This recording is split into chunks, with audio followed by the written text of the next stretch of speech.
അമ്മമാര് ചെയ്യാൻ പറ്റുന്നത് നരസിംഹ പ്രാർത്ഥന. നരസിംഹം എന്ന് പറഞ്ഞാൽ അറിയാം, നരസിംഹമൂർത്തിയുടെ ജനനവും അറിയാം, നരസിംഹമൂർത്തിയുടെ അവതാരം അറിയാം.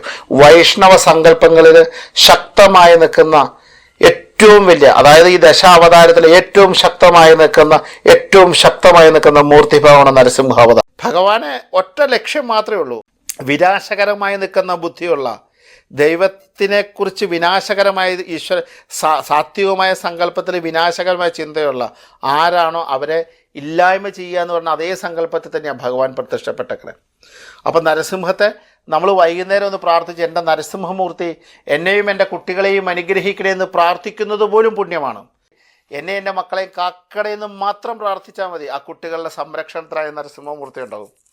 പിന്നെ അറിയാവുന്നവർ ഒത്തിരി പേര് നരസിംഹ ഗായത്രികൾ ജപിക്കുന്നവരുണ്ട്. ഉഗ്രം വീരമഹാവിഷ്ണും ജലന്തം സർവതോമുഖം നൃസിംഹം ഭീഷണം ഭദ്രം മൃത്യും നമാമിഹം.